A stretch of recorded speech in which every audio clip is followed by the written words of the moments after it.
SM Store, amanah dalam muamalah. Bismillahirrahmanirrahim. Assalamualaikum warahmatullahi wabarakatuh. Alhamdulillah, hamdan katsiran thayyiban mubarakan fih, kama yuhibbu rabbuna wa yardah.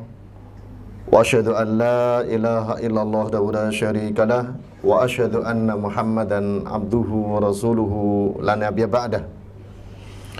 Wassalatu wassalamu ala asyrafil anbiya'i wal mursalin wa ala alihi wa ashabihi wa man tabi'ahum bi ihsanin ila yaumiddin. Amma ba'd, hadirin bapak-bapak dan ibu-ibu serta saudara-saudariku sekalian, dari anggota grup WA XBII dan MyBank ataupun yang lainnya, yang semoga senantiasa semuanya dirahmati oleh Allah Subhanahu wa taala. Alhamdulillah, wajib senantiasa kita bersyukur kepada Allah Subhanahu wa taala dengan lisan kita, hati kita, dan anggota badan kita. Karena tentunya kita tahu curahan nikmat Allah Subhanahu wa taala tidak pernah putus pada kita. Sebagai manusia pun secara umum kita mendapatkan fasilitas hidup yang tak terhingga, apalagi kemudian kita mendapat tambahan nikmat sebagai orang Islam, sebagai orang yang beriman. Nikmat yang tidak Allah Ta'ala berikan kepada semua manusia. Lalu kemudian salawat serta salam semoga senantiasa tercurahkan untuk junjungan kita Nabi besar Muhammad Sallallahu Alaihi Wasallam, keluarganya, para sahabatnya, dan para pengikutnya yang baik sampai akhir zaman. Kemudian bapak-bapak dan ibu-ibu sekalian, alhamdulillah kita dipertemukan masih dalam nuansa Lebaran, ya, masih di bulan Syawal, tanggal 28 Syawal, ya, atau bertepatan dengan tanggal 29 Mei, ya, yang tentunya sebagaimana dalam tema kita untuk mengeratkan silaturahmi sekaligus juga ukhuwah, ya. Karena dua pengertian ini sering campur di antara kita, ya. Antara yang menjadi bahasa Indonesia dengan bahasa aslinya dalam syariat sering terjadi kesalahpahaman, ya. Makanya di sini saya bawakan dua kata, silaturahmi atau silaturahim dan ukhuwah, ya. Kalau kita bersaudara karena kerabat, ini sebetulnya yang dimaukan dari kata silaturahim atau silaturahmi, ya.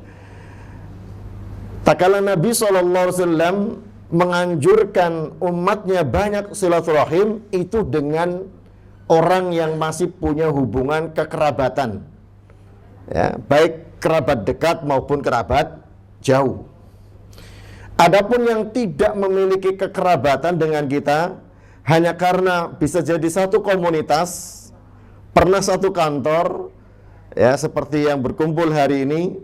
Mungkin saya berkumpul dengan bapak-bapak dan ibu-ibu kan gak punya hubungan nasab, gak punya hubungan kekerabatan, tapi punya hubungan ukhuwah, persaudaraan, yang ikatannya sebetulnya lebih kuat, yaitu karena satu agama. Yang ini yang dikatakan oleh Nabi SAW, awthaqu ural iman, sekuat-kuat ikatan iman itu, ya, al-hubbu fillah, cinta karena Allah Subhanahu wa taala, ya. Di antara yang mendorong kita bertemu tentunya karena ada kecintaan sesama muslim dan ada persaudaraan sama muslim, terlebih lagi kalau yang punya hubungan kekerabatan. Nah, ini yang perlu diluruskan.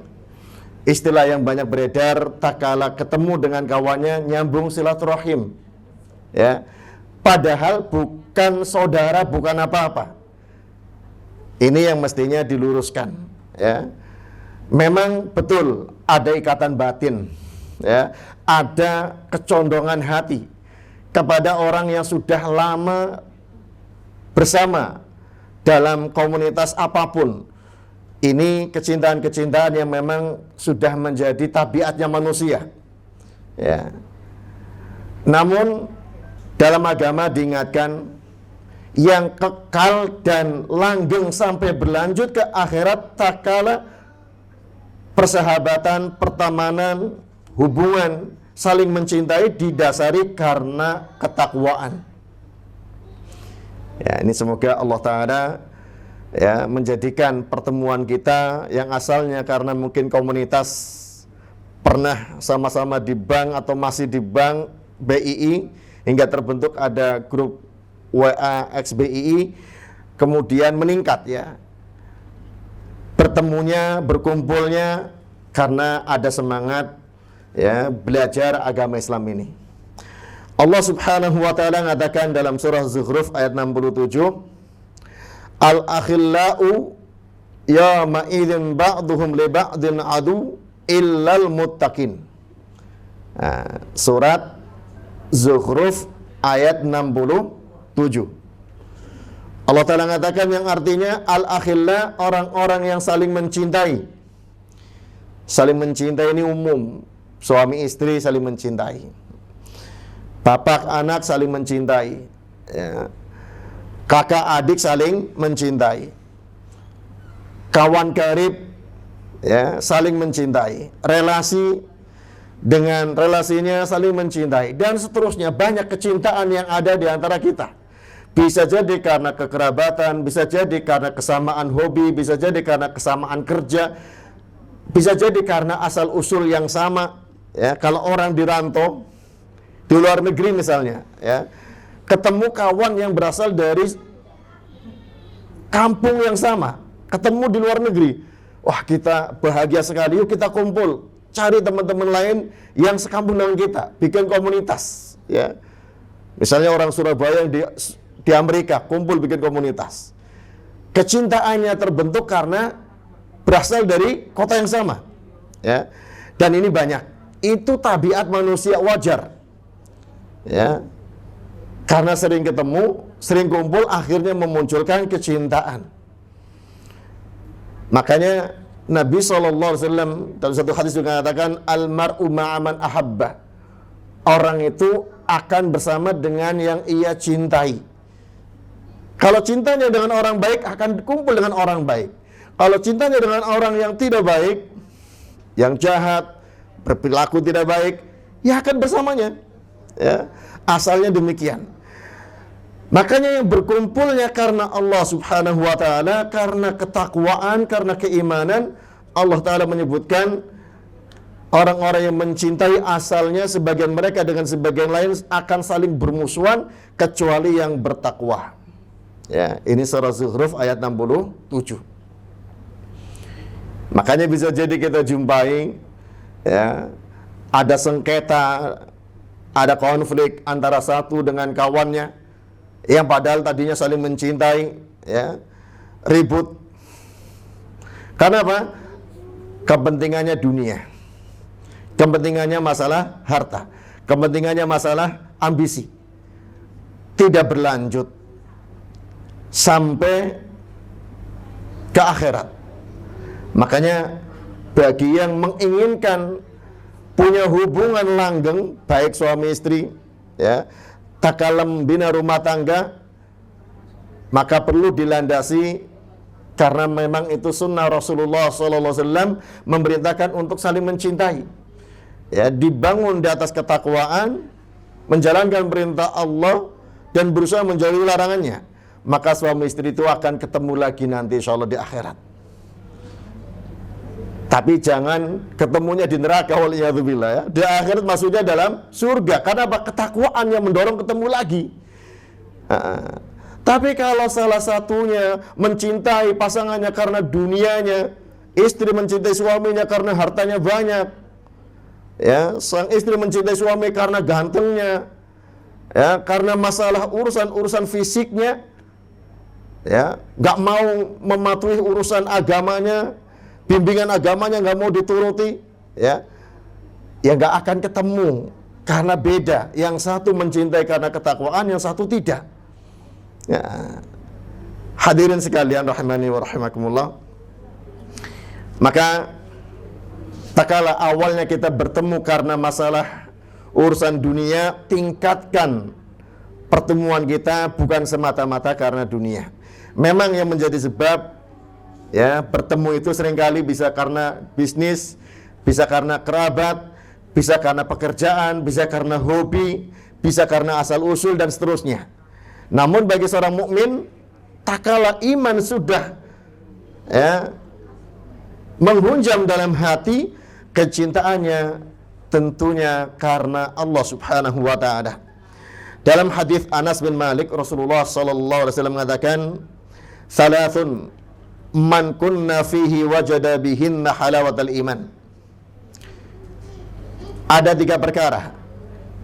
Barang siapa 3 perkara itu ada padanya, ia akan merasakan manisnya iman. Yang pertama, an yakuna Allah wa rasuluhu ahabba ilaihi mimma siwahuma.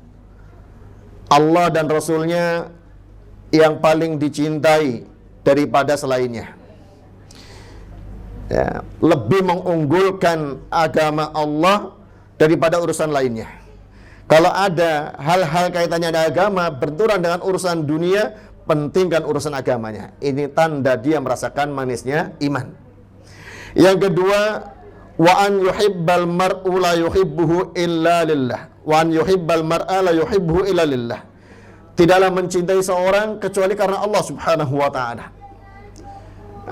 Ini yang disebutkan tadi. Suami mencintai pasangannya, mencintai istrinya, ya karena Allah Subhanahu wa taala. Istri mencintai suaminya ya karena Allah Subhanahu wa taala. Di dalam lingkungan kerja, atasan bawahan saling mencintai karena Allah Subhanahu wa taala mestinya, ya. Karena sama-sama menginginkan kebaikan sebagai seorang muslim dalam pekerjaannya, saling menjaga amanah, saling menjaga kejujuran, saling menunaikan tugasnya dengan sebaik-baiknya, dan seterusnya. Artinya yang mempertemukan memang beragam caranya, tapi tak kala bertemu, bangunlah kecintaan yang ada karena Allah Subhanahu wa ta'ala. Kemudian yang ketiga, wa an yakraha an ya'uda ilal kufri kama yakrahu an ya'uda an yukdhafa finnar. Seorang kalau sudah ada rasa benci, kembali kepada kekufuran setelah dia diselamatkan, sebagaimana bencinya dia dicampakkan ke dalam neraka. Hadis ini sahih dari Imam Bukhari Muslim. Hadirin sekalian rahimani wa rahimakumullah. Dari paparan ini tentunya, ya, dalam semua perkumpulan kita, dalam semua grup-grup yang kita ikuti, dalam semua komunitas yang kita gabung dalamnya, maka jadi standarnya, ya, apakah ada kebaikan di dalamnya, apakah bisa untuk saling menasihati, mendorong saudara untuk saling maju dalam kebaikan. Istilahnya ada amar ma'ruf nahi mungkar, ya, ada tawasyi bil haqq was sabr, ya.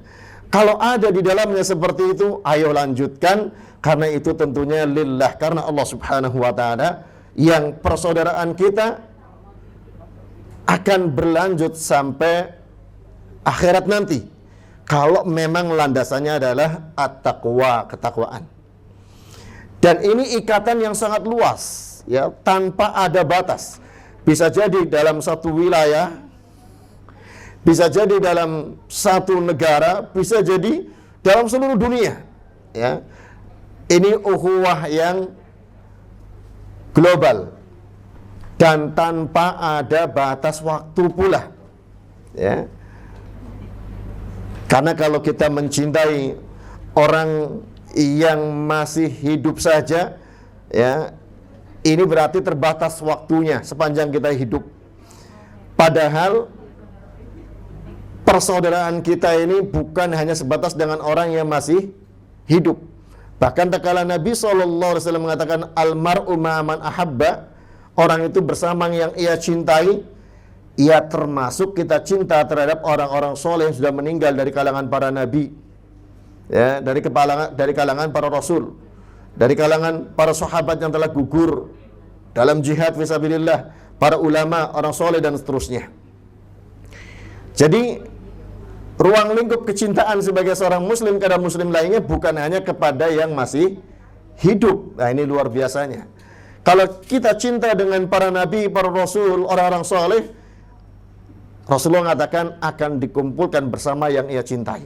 Sebagaimana kalau mencintai tokoh-tokoh yang sudah meninggal tapi dari kalangan penjahat, dari orang-orang yang jelek mengajarkan kejelekan, mengagumi pemikiran Karl Marx misalnya, ya, tokoh komunis, dia kagum dan mencintainya, ya akan bersama dia nanti di akhirat. Wal'iyadzubillah. Mengagumi pemikiran, ya, tokoh-tokoh kekufuran yang sudah meninggal dunia, karena dia suka membaca, kemudian tumbuh kecintaan, ya, dengan pemikirannya. Nah, ini bahaya, akan dikumpulkan bersamanya. Makanya kecintaan kita itu menentukan nasib kita. Landasannya apa? Ya, kalau landasannya keimanan, ketakwaan, itulah orang yang bisa merasakan manisnya iman dan akan berlanjut kecintaannya sampai akhirat kelak. Semoga Allah Ta'ala menjadikan pertemuan kita ini pertemuan yang diberkahi oleh Allah Ta'ala, yang mempererat silaturahim bagi yang punya hubungan kekerabatan tentunya, dan mempererat ukhuwah karena iman, persaudaraan karena iman, yang tidak hanya berkumpul di dunia. Mungkin kita jarang ketemu, ya. Bahkan ini mungkin pertemuan saya sejak gabung di grup XBI ini dari 2015, ya, baru pertama kali kumpul. Namun tentunya kebersamaan kita, kebersamaan hati, ya, yang semoga Allah Ta'ala langgengkan dengan sebab iman dan takwa kita, bukan hanya di dunia tapi berlanjut sampai ke akhirat. Ini insya Allah yang bisa sampaikan. Barangkali ada hal-hal yang perlu disampaikan dalam pertanyaan, ya ada waktu insya Allah. Dipersilahkan. Masya Allah, Alhamdulillah, jazakallahu khairan Ustaz atas tausiahnya. Bagi para hadirin mungkin ada yang ingin ditanyakan kepada Ustaz Ahmad Yuswaji, dipersilakan. Bapak atau Ibu, atau mungkin masih dipikirkan, boleh, kalau bawa kertas boleh ditulis dulu pertanyaannya. Silakan. Tema umum bisa Ustaz, ya? Boleh. Silakan, ada terkait mengenai sholat mungkin, atau terkait puasa. Nah, silakan, nanti Bapak ada yang mau ditanyakan.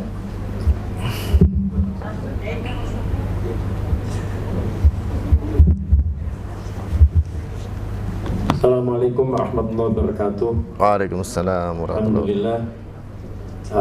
Saya perkenalkan supaya yang lain pada kenal, saya suaminya Imelda. Jadi bukan XBI atau MyBank, tapi keluarganya XBI MyBank, Ustaz. Oke, okay. Tadi disampaikan bahwa silaturahmi itu adalah hubungan kekerabatan. Sedangkan kalau kita menjalin hubungan dengan yang tidak ada nasab, maka itu adalah hubungan ukhuwah. Bagaimana dengan hubungan yang ghairu muslim, Ustaz? Disebut apa itu? Mungkin itu yang ingin saya tanyakan, barangkali bisa diberikan pencerahan. Matur nuwun, Ustaz. Assalamualaikum. Waalaikumsalam. Ini pertanyaan bagus sekali, ya. Kalau dengan kekerabatan namanya silaturahim, walaupun beda agama, ya. Apa dasarnya?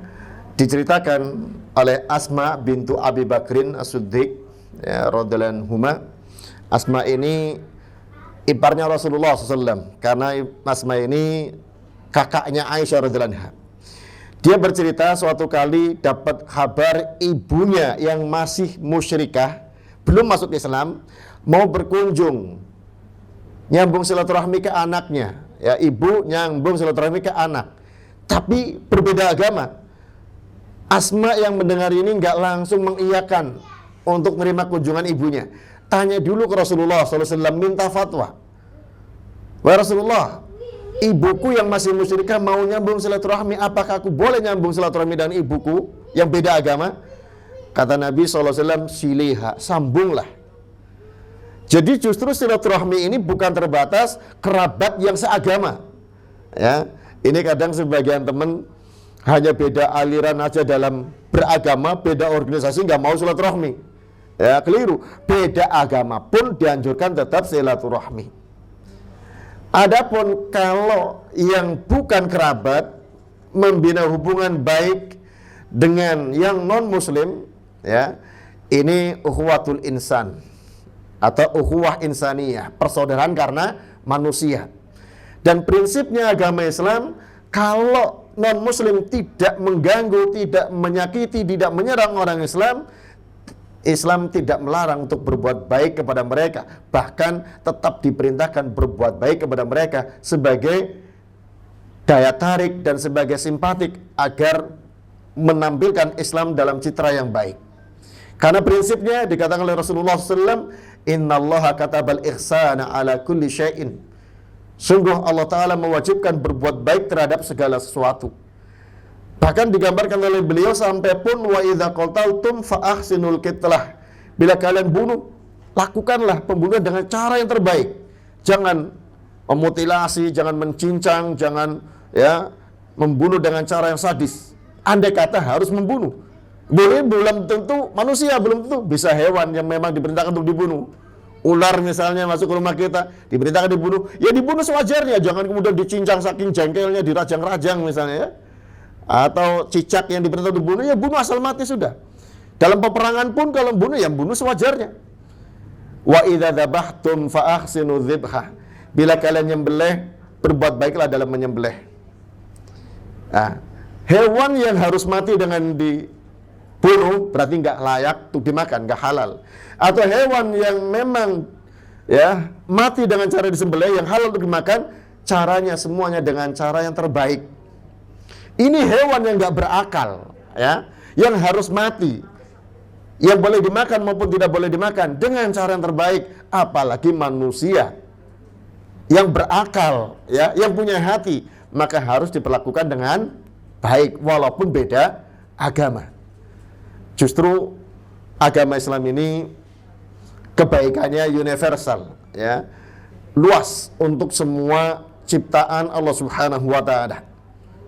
Ya, kisah tentang seorang laki-laki yang memberi minum kepada seekor anjing karena kehausan. Ya, Rasulullah SAW mengomentari kisah tersebut dengan mengatakan, syakarallahu lahu wa ghafarallah. Allah berterima kasih kepada lelaki yang memberi air minum kepada anjing tersebut dan Allah mengampuni dosanya. Dua yang didapatkan, apresiasi dengan terima kasih dan dapatkan penghargaan berupa ampunan dosa. Karena perbuatan apa? Memberi minum kepada seekor anjing, hewan yang najis, ya. Namun berbuat baik kepada yang najis tersebut mendapatkan penghargaan yang besar. Apalagi kepada manusia, ya, yang punya akal, ya, yang punya hati. Ya, maka membina hubungan pun tetap diperintahkan sebagai saudara sama manusia. Demikian insyaallah Pak, ya. Jazakumullah khairan atas pertanyaannya dan semoga bisa difahami jawabannya. Amin. Jazakallah khair. Wa'alaikum. Baik, berikutnya mungkin ada yang ingin ditanyakan lagi dari hadirin ibu-ibu ini, kan banyak, insya Allah banyak mau ditanyakan. Monggo Bu Mita. Assalamualaikum warahmatullahi wabarakatuh. Waalaikumsalam warahmatullahi wabarakatuh. Alhamdulillah kita bisa bertemu dengan Ustadz pagi ini. Yeah. Ustadz, saya menyambung dari pertanyaan dari suaminya Ibu Imelda, bahwa kita harus menyambung silaturahmi baik dengan kita sesama muslim maupun dengan non muslim. Nah, yang sering terjadi, kita di kantor itu kan ada muslim dan ada non muslim. Nah, pada saat kita merayakan seperti Lebaran, ya, mereka memberikan ucapan. tetapi kita tahu bahwa kita nggak bisa memberikan ucapan pada saat dia mengadakan Natal. Yang ingin saya tanyakan, apakah misalnya bentuk apa yang kita Muslim ini untuk memberikan kesan yang baik bahwa kita Muslim ini juga silaturahmi mengikatkan ya tali persaudaraan dengan mereka yang non Muslim. Itu seperti apa bentuknya? Apakah misalnya kalau kita memberikan kue pada saat mereka ada berlebaran hari raya gitu, apakah itu dibolehkan atau bagaimana ya Ustadz ya? Assalamualaikum warahmatullahi wabarakatuh. Waalaikumsalam. Tentang ya kaitannya berhubungan langsung ya dalam bersosial dengan orang-orang non Muslim ya, dengan berbagai jenis agamanya ya, apa mungkin Nasoro atau Buddha atau Hindu atau Konghucu ataupun lainnya ya. Ini hukum asalnya diperintahkan berbuat baik tentunya dengan batas-batas syariat ya. Ya, misalnya tadi ya, kalau kita merayakan Idul Fitri, mereka mengucapkan selamat hari raya, atau kita Idul Adha, mereka juga mengucapkan selamat hari raya lagi ya. Apakah mereka juga layak mendapatkan ucapan selamat ya Natal misalnya tak kala mereka menjalani hari rayanya? Nah, ternyata dalam agama kita dibatasi. Kalau kaitannya dengan akidah ya lakum dinukum waliyadin. Adapun masalah membahagiakan, membuat senang dengan memberikan hadiah, ini diperbolehkan. Tidak harus dalam event ibadah mereka ya. Justru mungkin sedang eventnya kita ya, event kita Idul Fitri, mereka yang dikasih makanan. Event kita ya sedang bahagia ya, kita masak-masak yang lebih enak daripada kebiasaannya, bawakan untuk saudara kita. Karena Rasulullah SAW ya, beliau memerintahkan kepada Aisyah radhiyallahu anha, istrinya, kalau masak daging suruh perbanyak kuahnya, dan jangan lupa berikan kepada tetangganya. Sementara tetangganya tidak semua Muslim. Tetangga Rasulullah SAW ada yang beda agama, ada Yahudi, kadang ada Nasoro. Tapi Rasulullah SAW perintahkan kepada istrinya untuk memberikan hadiah kepada tetangganya. Tetangga kita tentunya ada yang tetangga rumah, ada tetangga kerja, ada tetangga dalam bersosial lainnya ya. Itu sudah dituntunkan oleh Rasulullah SAW memberikan hadiah kepada mereka, namun tidak terkait ya dalam ibadah-ibadah mereka. Justru ini yang akan bisa mereka fahami. Oh ya, kalau masalah akidah sudah masing-masing.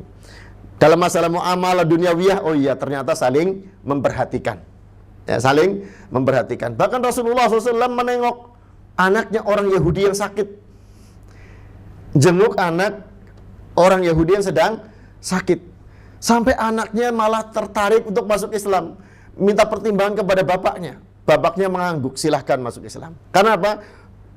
Budi pekerti Rasulullah SAW yang membuat luluh orang Yahudi, anaknya dan bapaknya. Walaupun bapaknya tidak diceritakan ikut masuk Islam, yang masuk Islam adalah anaknya. Nah, artinya apa di sini?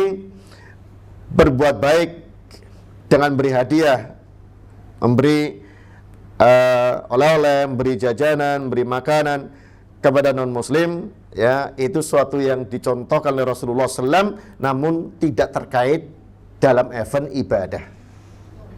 Dan itu kesempatannya lebih banyak malah. Ya, ibadah kan hanya setahun berapa kali, ya. Kesempatan lain lebih banyak sebetulnya. Dan itu akan mengesankan, oh ya, ini aslinya orang baik, bukan hanya saat orang ikut-ikut memberi hadiah. Insya Allah demikian, dan itu ya sudah ada contohnya dari Rasulullah Sallallahu Alaihi Wasallam. Selalu demikian gitu. Jazakumullah Ustaz. Waalaikumsalam. Terima kasih Bu Mita atas pertanyaannya. Kalau nggak salah juga termasuk kalau Idul Adha kita ada daging kurban juga, boleh Ustaz ya? Boleh, ya. Apa namanya, tetangga yang bukan Muslim Ustaz ya? Ya, untuk taklif ya, betul. Menjinakkan, menggunakan. Jadi malah kesempatan kita untuk banyak berbagi kepada yang belum Muslim, biar tahu sinarnya Islam seperti apa. Baik. Mungkin ada lagi pertanyaan dari ibu-ibu? Boleh persilakan.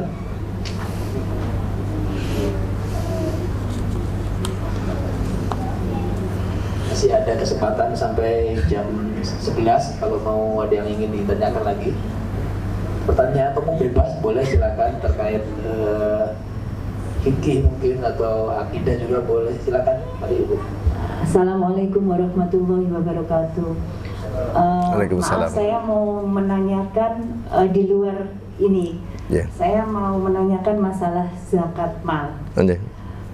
Seandainya punya rumah itu peruntukannya pertama kan beli untuk rumah kos-kosan ya Ustadz. Okay. Pertama mau dibeli untuk dikoskan, karena kemudian berubah pikiran, akhirnya mau dijual. Tapi lama nggak laku-laku, selama mungkin sudah 1 tahun. Kalau kan harta untuk yang dizakatkan kan deposito emas, ya Ustadz. Yeah. Itu apakah rumah kos-kosan itu harus dikeluarkan zakatnya 2,5%? Karena rumah itu kosong.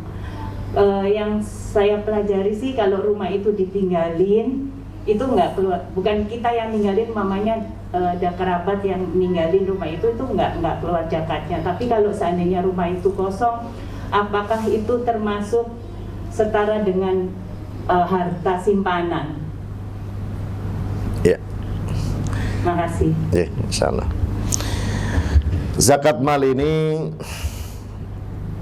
suatu kewajiban bagi kaum muslimin yang memiliki harta tertentu, ya, dengan ketentuan yang jelas, ya. Di antara yang ditentukan untuk dikeluarkan zakat malnya itu berupa perhiasan atau yang bukan perhiasan, emas, ya. Emas baik perhiasan maupun yang bukan perhiasan ini wajib dizakati dengan syarat mencapai nisab 85 gram dan tetap segitu atau lebih sampai setahun. Namanya berlaku haul 1 tahun. Uang pun demikian. Hasil perdagangan juga demikian, ya, dengan nilai nisab yang sama 85 gram emas. Walaupun ada yang mengatakan lebih tinggi 95, namun yang terendah ini lebih aman, ya. Kemudian kaitannya dengan rumah, baik ditinggali maupun tidak ditinggali, kalau berwujud rumah atau pekarangan atau sawah, ini bukan objek zakat mal. Bukan objek zakat mal, kecuali rumah itu memang dagangan, properti, ya, untuk perputaran bisnis. Itu masuknya ke zakat perdagangan, ya. Yang dizakati juga tak kala sudah laku, ya. Dan tak kala itu dihitung dalam 1 tahun, ya. Jadi kalau untuk kos-kosan, ya, itu yang dizakati nanti hasil dari kos-kosannya masuk ke nilai uangnya. Kalau tidak dikoskan, tidak ditempati, rumah kosong, ini tidak termasuk objek zakat, tidak dizakati. Demikian insyaallah jawabannya. Ini juga kadang-kadang, ya, menimbulkan tanda tanya. Petani yang hasilnya hanya berapa kintal wajib zakat, kenapa yang punya rumah besar nilainya besar kok nggak dizakati? Sebagaimana yang punya mobil mewah harga bisa ratusan, bisa miliaran, kok nggak dizakati? Sementara yang petani, ya, panen seton itu sudah wajib zakat. Seton kan hanya berapa puluh juta, ya. Nah, itulah yang namanya ibadah, ya. Ketentuannya tidak boleh diprotes dengan logika, tapi kita diwajibkan hanya mengikuti. Termasuk masalah rumah pun, semahal apapun kalau memang rumah tempat tinggal maupun tidak ditinggali karena kosong misalnya, ya, ini tidak wajib dizakati. Makanya zakat ini jangan dipersepsikan sama dengan pajak, ya. Jauh berbeda, jauh lebih ringan, jauh lebih mudah, ya, jauh lebih memudahkan. Wallahu a'lam bishawab. Insyaallah demikian jawabannya. Terima kasih Ustaz. Berikutnya barangkali ada yang mau ditanyakan kembali dari bapak-bapak, ibu-ibu. Silakan. Assalamualaikum warahmatullahi wabarakatuh. Waalaikumsalam warahmatullahi wabarakatuh. Saya mau menanyakan itu Pak Ustadz, apa itu kita itu kan ibu-ibu itu sering ada perkumpulan ya kayak pengajian, arisan RT atau apa gitu. Terus di situ itu sering ada kayak apa tabungan, terus nanti boleh ada yang minjam atau gimana gitu. Itu kalau dijalankan secara syar'inya bagaimana? Ini masalah pinjaman tanpa riba intinya ya. Ini senior-senior yang mantan bank ini yang tahu teknisnya ya. Sebetulnya intinya sebagaimana beliau-beliau yang pernah di bank kemudian resign ini kan karena khawatir riba ya. Takut riba. Nah, kalau mau mengadakan yang sifatnya lebih personal ya, komunitas, lebih mudah malah ya. Ada dikumpulkan uang dari anggota komunitas tersebut, RT atau pengajian, kemudian yang meminjam ya diperuntukkan bagi yang membutuhkan tanpa ada tambahan. Ya, tentunya dimohon ada batasan waktu mengembalikan. Bagaimana kalau melewati batas waktu? Ya diberi kemudahan, diberi tambahan waktu lagi. Bagaimana kalau kemudian kok nggak mampu lagi? Ya dilihat kenapa tidak mampunya. Ya. Bisa malah dibantu akhirnya. Oh ternyata memang betul-betul tidak mampu. Ya, bukan karena menunda-nunda, bukan karena menyalahgunakan. Makanya perintahnya dalam ayat Al-Quran disebutkan fanidhiratun ila maisarah. Fanadhiratun, berilah masa jeda lagi, masa tempo lagi sampai ada kemudahan. Nah kalau sistem riba kan tidak melihat kemudahan atau keringanan, asal batas waktunya habis ya bisa sita, bisa ini, bisa itu, dan seterusnya. Makanya tujuan meminjamkan, tujuan awal adalah tolong menolong ya. Jangan orang sedang kesulitan ditambah dengan kesulitan. Harusnya diberi kemudahan. Bahkan kalau memang orangnya betul-betul dalam kesulitan, kalau disepakati silakan dihalalkan saja ya. Karena tujuannya memang menolong, menginginkan kemudian bagi yang kesulitan. Nah kalau bisa ada lembaga yang seperti itu, Masya Allah ya. Jadi kalau memang dilihat betul-betul orang itu kesulitan, misalnya ada seorang single parent, suaminya sudah meninggal, harus ngelola anak-anaknya, sementara nggak ada pekerjaan yang ya bisa diharapkan, kerja serabutan ini dan itu. Kadang-kadang ada kebutuhan mendadak, mendesak, ya anaknya sakit, ini dan itu. Ini jangan kadar dipinjemi, harusnya dibantu malah ya. Harusnya malah dibantu dengan 100% tanpa ada kewajiban mengembalikan. Betul-betul ada yang berinfak. Ini sebagai pandangan bagi orang yang bergelut dalam kumpulan-kumpulan sosial ya. Kalau pinjaman yang berkewajiban mengembalikan mungkin memang untuk modal usaha atau untuk tambahan modal usaha dan seterusnya, ya diberi kemudahan waktu untuk mengembalikannya tanpa ada penambahan riba. Walaupun nanti kalau di belakang karena dia merasa dibantu dengan sukarela memberi kelebihan, ya ini biar tambah berkembang, saya tambahi karena saya diuntungkan, sudah dibantu luar biasa tanpa diminta ada tambahan di awal tapi dengan sukarela, nah ini boleh ya.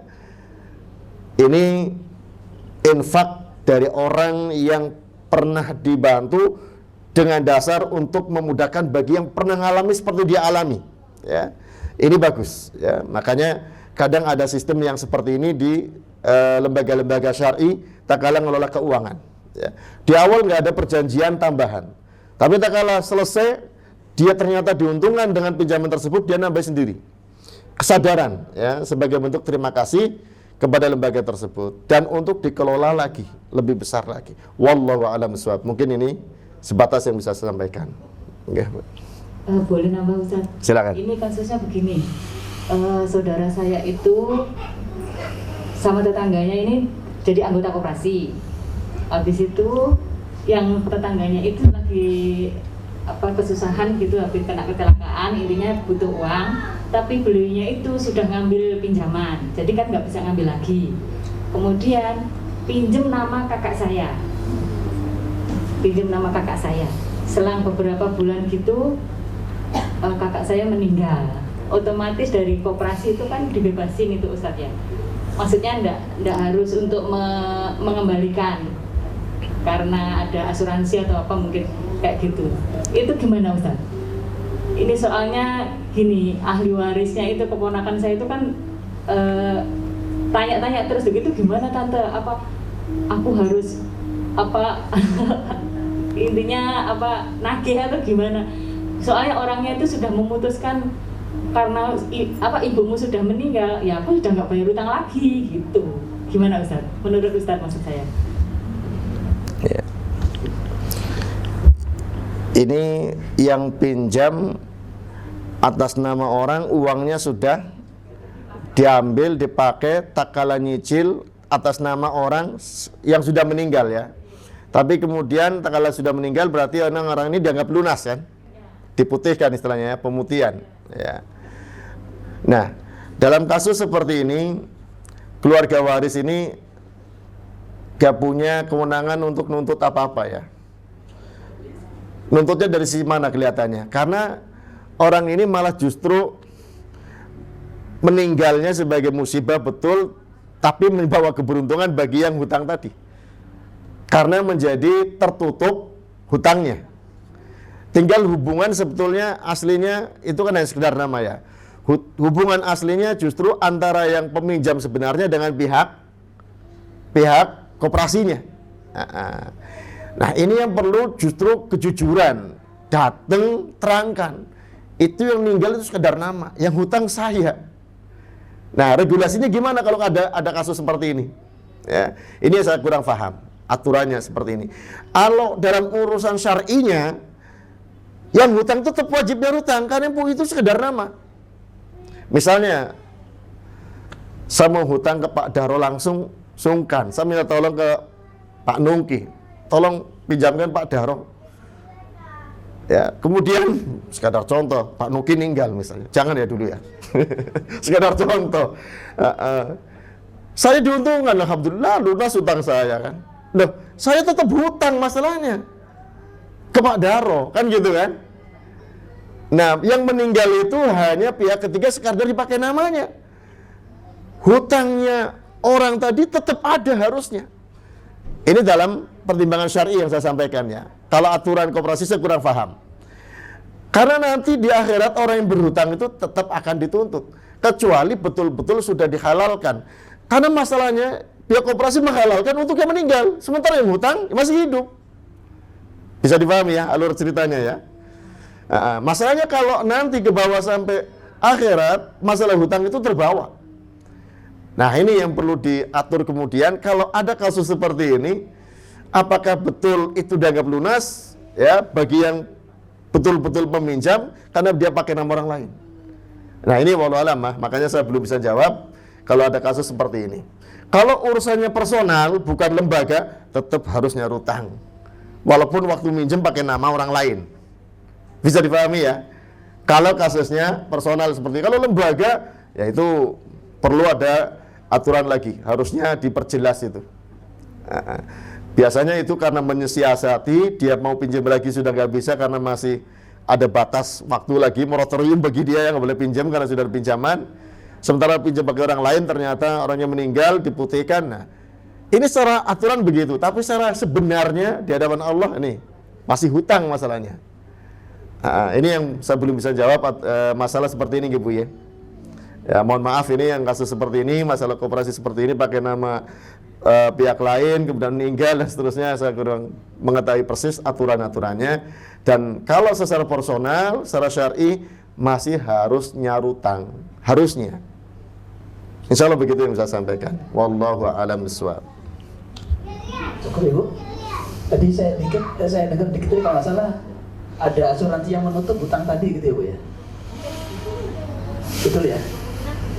Oh gitu. Jadi pihak koperasi itu ada asuransinya Ustaz hutang tadi. Jadi sudah ditutup oleh asuransi. Hutangnya tadi sudah dilunaskan karena ada asuransi yang menutup. Oh gitu ya. Ustaz. Ya mungkin kasus berikutnya adalah asuransi tadi bagaimana Bu? Masalah hukum asuransi lanjutannya. Nggih. Gitu ya. Nggih. Jadi panjang Ustaz nanti. Nggih. Baik, mungkin ada lagi yang ingin ditanyakan? Bapak Ibu, Pak Nuki mau tanya?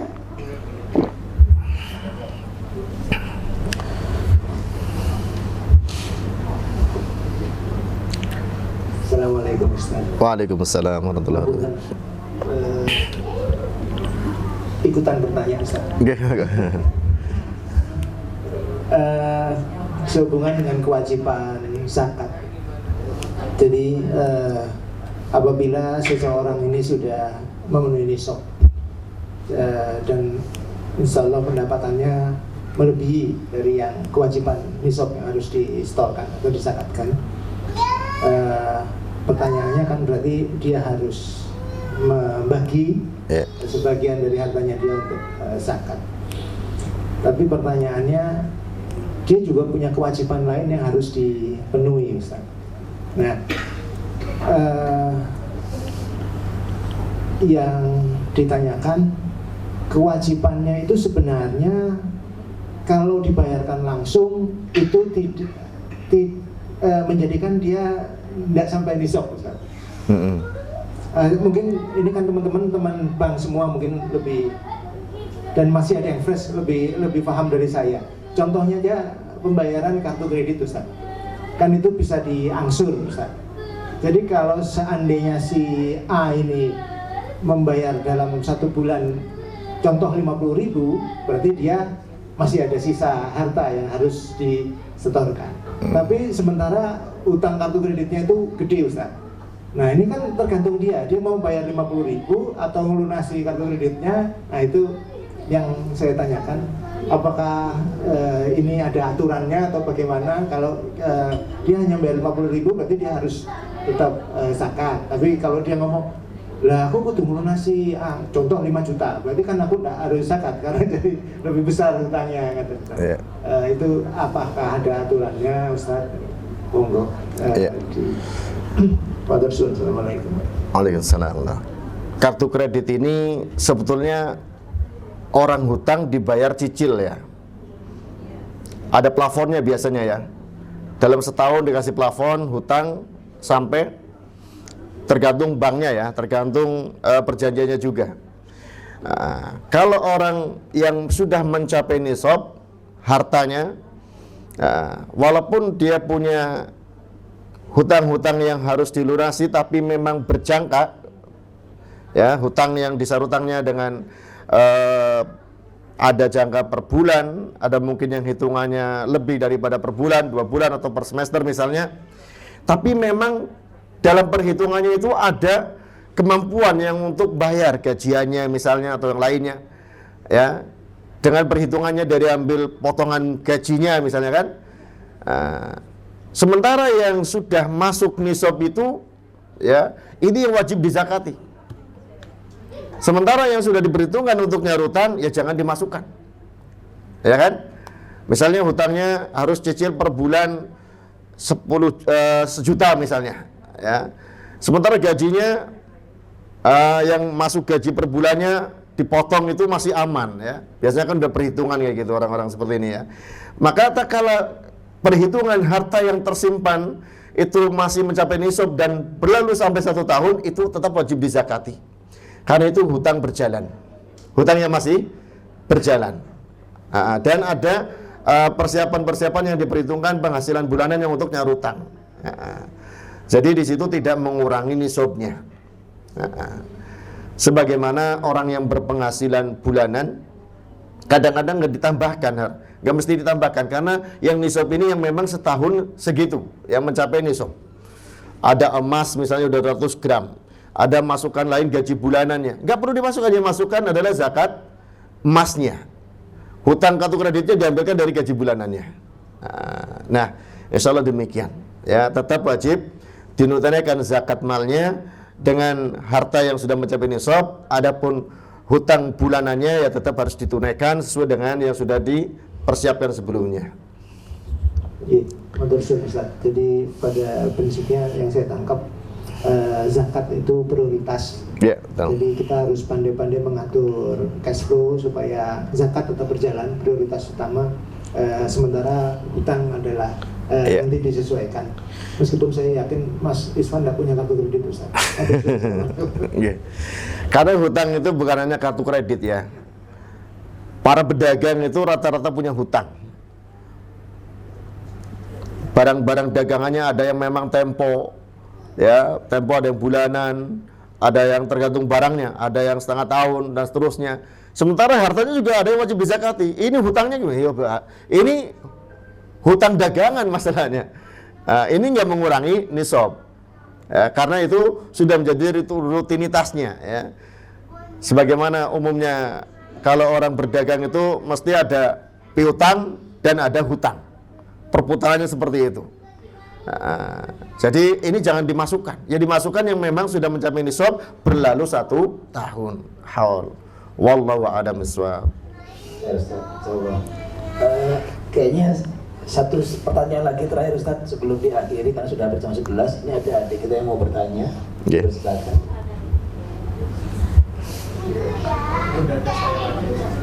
Kalau tidak ada. Ada itu, Bu.